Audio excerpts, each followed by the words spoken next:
Has a client ever told you that they need to own your images, but you've heard from other photographers that you shouldn't just give away your copyright? So what do you do? Well, today we're gonna talk all about copyright and licensing, and I wanna share some scripts with you so you can feel more confident communicating about copyright with your clients. Also, today's video is sponsored by Professional Photographers of America. Join a community of over 33,000 photographers to find equipment insurance, education, business tools made specifically for small business owners like you. But first, let's start out with a definition of copyright. The copyright is the exclusive legal right of creators to reproduce, distribute, publicly display, or create derivative works from original work. Now, copyright also gives its owner the exclusive right to license the usage rights to others. So what the heck does that mean? Copyright is essentially another word for ownership. Generally speaking, you can do whatever you want with the things that you own. Kind of like a receipt that proves that you've purchased something, or like how a deed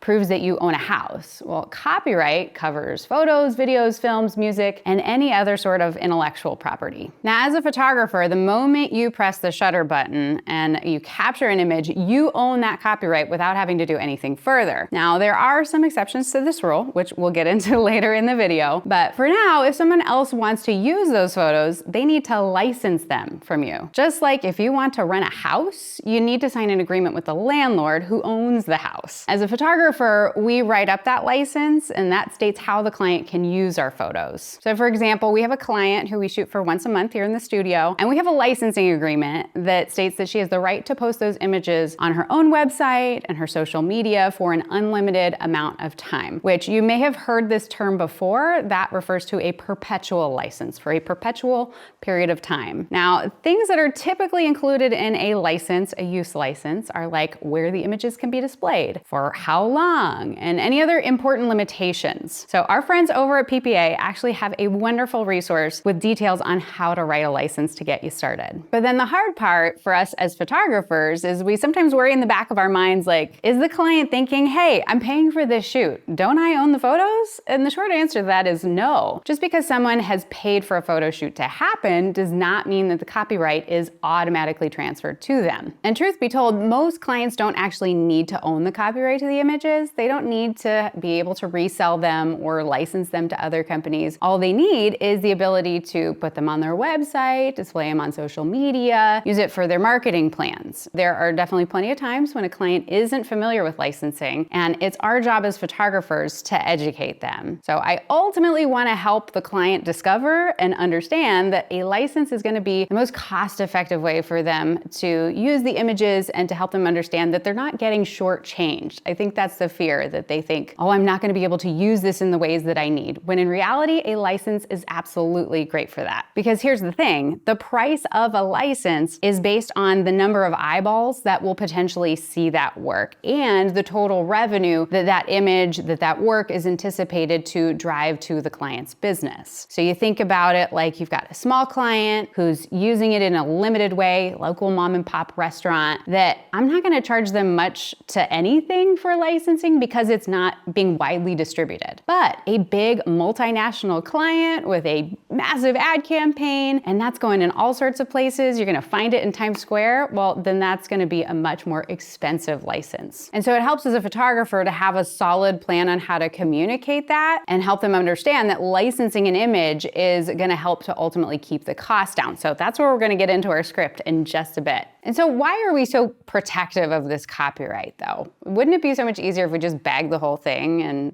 pretended it didn't exist? Well, here's the truth. When it comes to our food photography and working in commercial photography, our clients are businesses and they are making money off the use of our property, off our images and videos and creative. So you think about it, any advertisement that you see in the world, in order for a company to have an effective ad campaign to get the word out about their products and their services, they need stunning photos and videos in order to capture people's attention. That if you you have an ad campaign, I mean, maybe there's some out there, but you have an ad campaign and there is no creative in it, it's not gonna go anywhere. You can't advertise on a billboard without some sort of creative asset to engage the people. By holding onto our copyright ensures that we have control over who's using our photos, how they're using them, and that we are being fairly compensated based on how extensively the images are being used and how much money the use of that image is generating. And as commercial photographers, as in photographers who are photographing work on behalf of another business, so business to business photography, as opposed to consumer photography, such as wedding photography, newborn photography, where those images aren't being used to create a profit for a business. And so given that our images are help driving sales to our clients, then we need to be compensated accordingly. And so the question comes up, well, what happens when I have a client who thinks they need to own the copyright? And I know I'm supposed to educate them, but how do I actually educate them? Like, what does that sound like? How does that conversation go? Well, I have developed a little script that I use when talking with clients, but I think the first step, really having a solid grasp of what copyright is and how to explain it to a client. And I think analogies are a wonderful way to paint that picture. So let's go back to the year 2000, AOL Instant Messengers, how we're chatting with friends online, Carson Daly serving up the hits on TRL, and folks are doing what with music? They're downloading it via file sharing sites like Napster. I know. I mean, this is dating me. So now for the youngins out there, well, this was in the days before streaming services. These file sharing sites were unregulated, peer-to-peer networks where you could send or receive files to anybody on the network, like your friends or total random strangers. Obviously, lots of problems, as you can probably imagine, that you could hop on Napster, type in the latest NSYNC album, no strings attached, find a bunch of different versions that people had digitally recorded or ripped and put up on Napster, and then you would download that to your computer. And then from there, lots of folks did this. I never did this, obviously.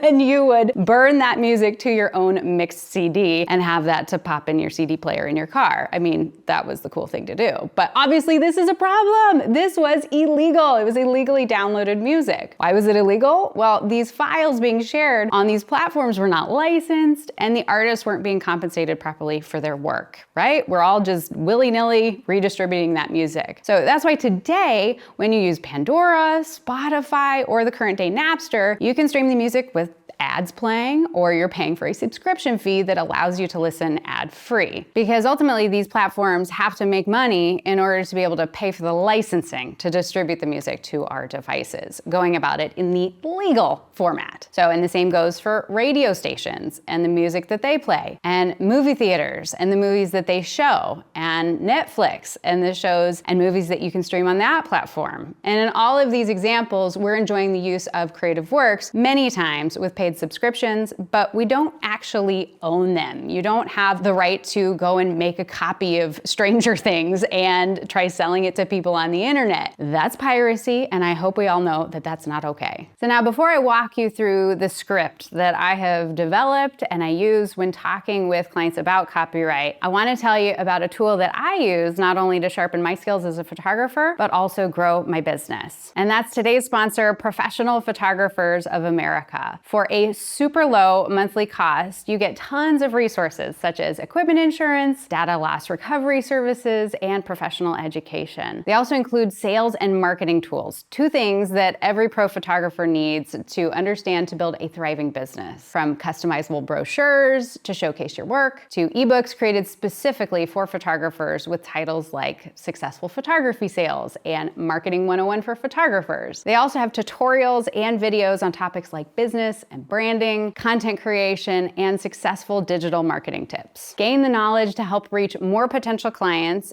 and audiences, and join over 33,000 other photographers looking to grow their businesses and craft for just $27.92 per month. And you can follow the link down in the description box below and use the code for a special discount on your membership, so you can access these amazing resources too. So a big thank you to Professional Photographers of America for sponsoring this video. Now let's get into that script. So now that you have a better sense in your mind, have a better understanding of what copyright is, that's step one. So step two two is then how do we communicate that to our clients effectively? And again, this is where analogies really help. And if one of the illustrations that I shared already really resonates with you, then absolutely use that in communicating with your clients. I personally really like the analogy of the landlord and the renter. And so I've created this script, I've practiced it tons of times in my mind, practiced it with friends. And so it comes out much more naturally than when I'm having a conversation with a client because it's already baked in, it's in there. And now I do have the full script that I'm gonna share with you. It's written out over on my blog, link down below. So if you just wanna copy and paste it and then tweak it to your own liking, absolutely do that. So it goes a little something like this. So what I've found with most clients is that purchasing a license is actually a better fit for their needs and budget. Purchasing copyright is a lot more expensive, and licensing helps so you only pay for what you need. Like if you don't need to use the images on broadcast TV or on bus shelters or all the places, you just want to use it like on your website, social, paid digital, then only pay for that. Kind of like owning a house versus renting a house. A lot more expensive to buy a house, a lot more affordable to rent it. And then usually we end up talking about the cost of the license. And so then this is where I get into more detail. I say I can tailor a licensing agreement to fit your needs so you aren't paying for anything that you aren't going to use. It's important to me that my clients are able to accomplish everything that they need with their images with minimal complication and at a price that fits their budget. And so do you see what I did there just in putting that little script together? From a psychological perspective, this is just a little bit of sales skills here in play, is the idea of referencing other clients and most clients, which helps to normalize the experience. You know, we refer to this as telling third-party stories, and it helps to alleviate the pressure between you and the client. It keeps them from feeling directly attacked or that this is a personal thing, that you're referring to these other people over here, and it prevents you from being at odds with the client. And I also like to keep in mind the what's in it for them factor, thinking about what the client will gain as a result of this system. In this case, the upside for the client is that they're gonna save money because we are creating something that fits their unique needs. It's something custom. So I recommend taking my script, making it your own. Obviously, this needs to feel comfortable when you deliver it, but write it in the way that you talk, use an analogy that's easy for you to share, use third-party stories, think about what's in it for them. And then once you have a script that you feel good about, then find a friend and go practice on them. Practice makes perfect. You can't do it too many times. But with all that said, there will be certain times when a purchase of copyright is required. But really, this only makes sense when the client is able to pay the premium price tag and when you're comfortable releasing those rights. So like working with big agencies and companies with major advertising campaigns. And not only would they be able to afford the price,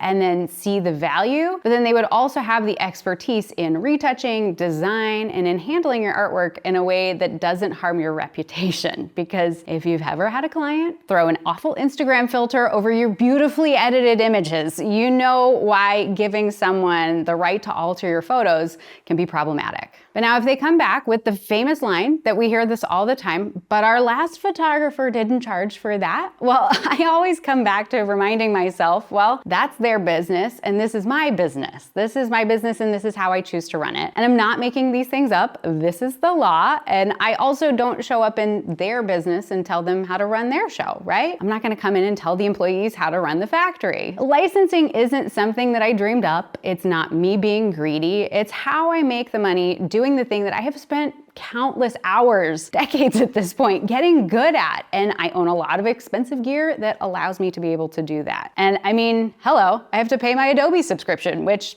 there's another example of licensing. But now there's one little thing to keep an eye out for, some sneaky legal language that might make its way into a contract from the client. So sometimes a client will provide you a contract to sign, which happens sometimes, and you just wanna watch out for the term work for hire. Now I've had at least in the last year, 5 different contracts come through that despite what I had listed in my estimate and in my own contract, they've snuck in that little work for hire clause. And what that means is that you are automatically giving up your rights to the work. The moment you press the shutter button, instead of that copyright coming to you, it's automatically going to the client. Now, an agreement like this only makes sense in situations where you are an employee of the company, they're paying your salary and benefits and taxes, then work for hire absolutely makes sense. You're an in-house photographer at that point. But otherwise, if you are like me, if you are serving a variety of different clients, you're living that freelance life, you own and operate your your own business. When I see work for hire, I reach out to my client, I reach out to the contact, and I say, hey, I noticed there's something in this contract that I don't feel comfortable signing, and then ask them what's the best way to handle that. And usually they'll say, go ahead and just cross that out, make whatever changes you want, initial next to those changes, and send it on back. And then from there, I do that. I cross out the work for hire, put in maybe some alternative terms based on what it is that I was proposing based on that licensing term. And then from there, send it back to them. They send it back to their legal, and 9 times out of 10, anytime I've removed that clause, removed that from a contract, the client has agreed to it. And now before anyone gets up in arms thinking that clients are trying to take advantage of us, that's not the case, right? For the most part, they're simply just doing their job, trying to get as much as they can for their business, right? They're working in their own best interest. And likewise, we need to operate our businesses in the same way by protecting our copyright. Now, I know it would feel so much easier to just breeze over this stuff, pretend like it doesn't exist, and just give the clients what they want, give them unlimited use. But honestly, to create a long-term sustainable commercial photography business, if you want to do this work, you need to remember that your copyright is your gold. Your files are valuable. Your copyright is valuable, so you should protect it. Now, if there are clients out there, this will happen, who you do all the things right. You have a great script, you deliver it to them, you feel confident, which absolutely with practice you will get there, but they still don't get it. This happens to me, right? I do all the things right, and there's still people who just don't understand, who dig their heels in. They're not willing to see it from another perspective, and ultimately we can walk away from those deals. That not every client who shows up on our doorstep is worth working with. And so I just want you to know there are plenty of fish in the photography sea. There are plenty of amazing clients out there who are going to be so lucky to get to work with you. And so hold your ground, stay strong, practice your scripts, and know that you can do it. So I just want to say one more thank you to PPA for sponsoring this video. Remember to click the link down in the description box below for a special discount on your membership. And thank you so much for stopping by the studio, for talking about this not so glamorous, not super fun, but so foundationally important topic. And I hope you see some success with it. So with that, you stay out of trouble. I'll see you real soon. All right? Bye.